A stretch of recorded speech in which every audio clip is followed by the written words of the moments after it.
Normally, when you visit a museum, you head inside a building, check out a lot of cool artifacts, and then call it a day. But there's much more in store for you if you ever decide to visit the Tennessee Central Railway Museum in Nashville. Tennessee Central Railway was originally incorporated in the state of Tennessee in 1893. It went bankrupt in 1968. So that was the date's beginning and the date ending of the Tennessee Central Railway. In its heyday, it ran from Hopkinsville, Kentucky, down to Tennessee, to Nashville, and through Clarksville and Ashland City, then on into Nashville.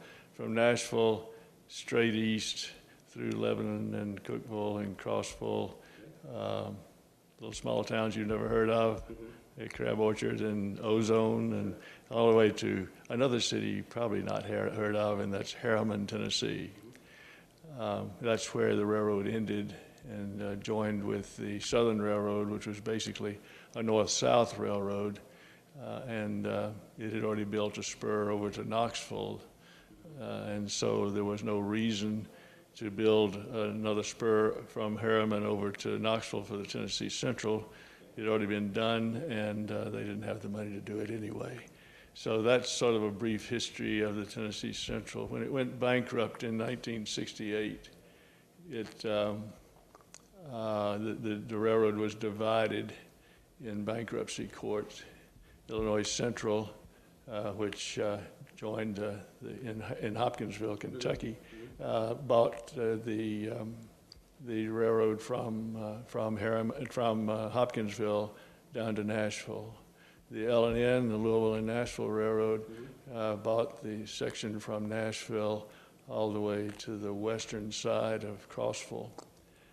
The Southern got from Crossville on the eastern side, and then went to Harriman, and then they had junctions. So the Southern was the route if you wanted to go eastward from that side. So it's basically Illinois Central to the west, Nashville Central, and L&N Central, and then the Southern to the eastern side. And so you said it went bankrupt in 1968, but at some point, when did they decide, the officials decide they wanted to establish this museum to honor all that history? Well, decades ago, we began as a H.O. scale modular railroad club.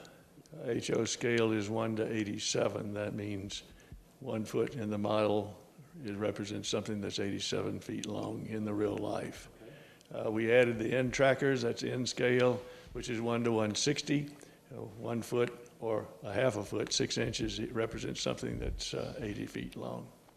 And then the guys got interested, the members of the museum got interested in what we now affectionately call 1 to 1 scale.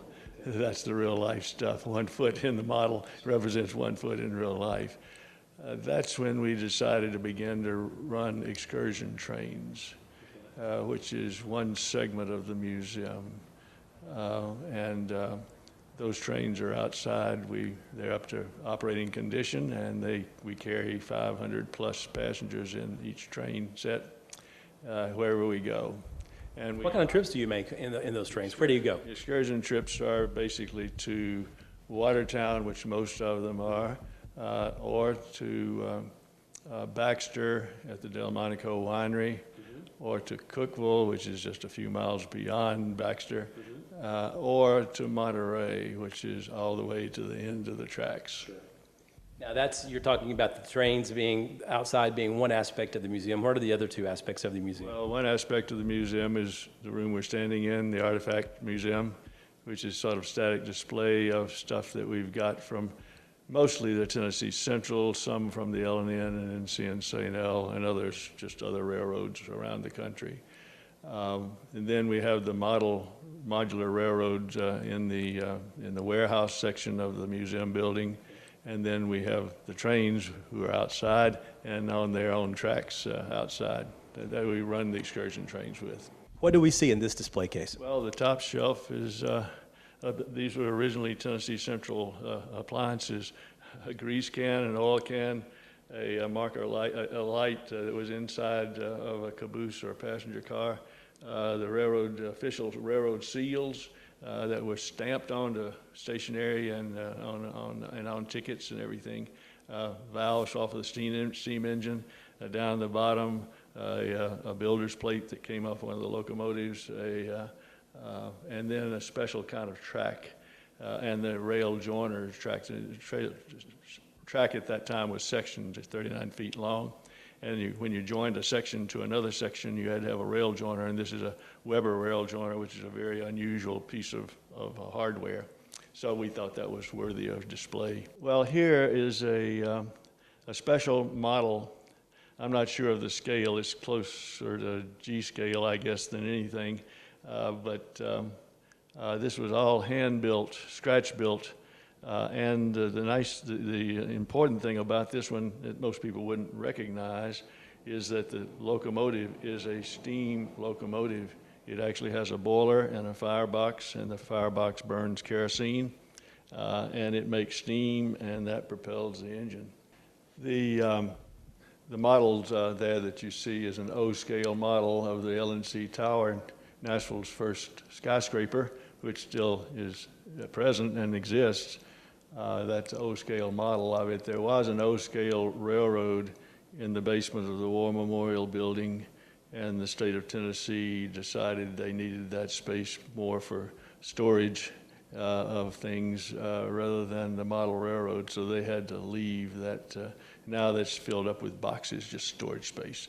But that was one of the models that was on that O-scale layout. We also have several other models, some in the display case down to the south display cases, and some where the Union Station itself is out in the warehouse. What's down in these cases are old Tennessee Central artifacts. The red boxes contain emergency flares with the flags off to the right-hand side, a whistle, which is for backing up. You hook that up to the brake line, and if you're on a caboose that's backing up across a crossing, you can actually blow a whistle off the air pressure from the brake line. That's what that's all about. Well, the bell is off of a steam locomotive. It actually came from the New York Central Railroad, a steam engine off the New York Central Railroad. And when I'm doing tours with the public coming through, I like to ring the bell for them and let them see what a steam locomotive bell sounds like.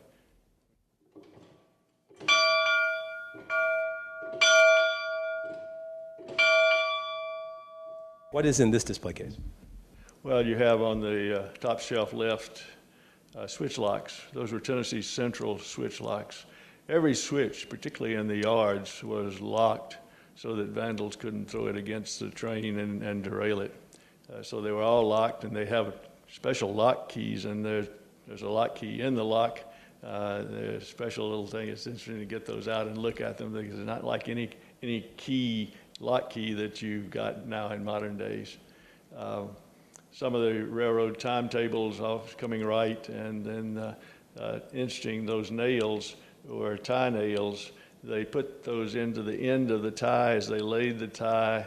It has the date they laid the tie on it, and they get that way they get data on how long ties last and when they need to be replaced, how long they lasted. A watch, a railroad conductor's watch.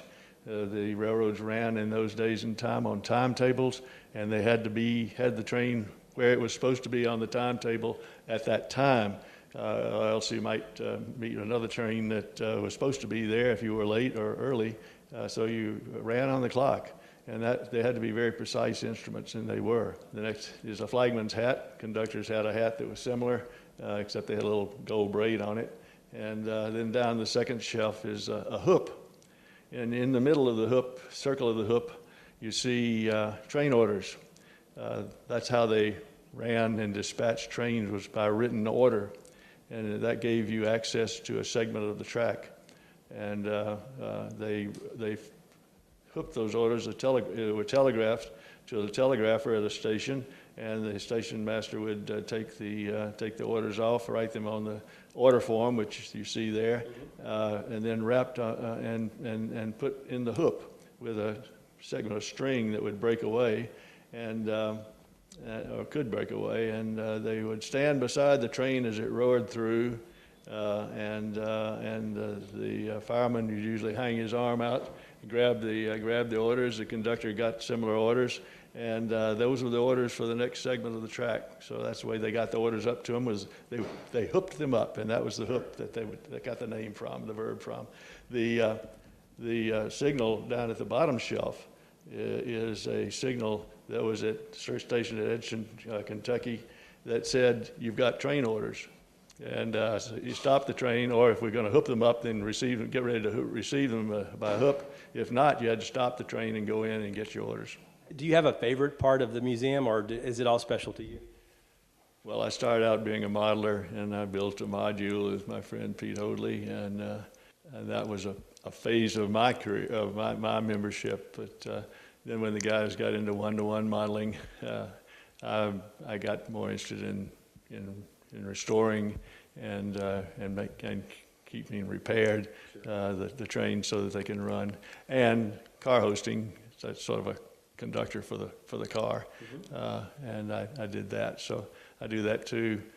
As you get older, you're not capable of doing a lot of things, but I do what I'm capable of doing.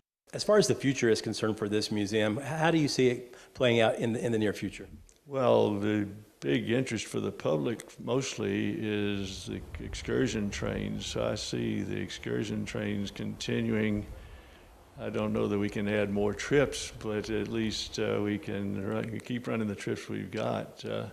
That's going to be an important part of the museum's activities. Quite frankly, that's where we make our most money. So, and it does require money to operate the museum. So that's our large source of revenue. If you would like to book a trip on one of the excursion trains, you can find more information on the museum's website. It's www.tcry.org.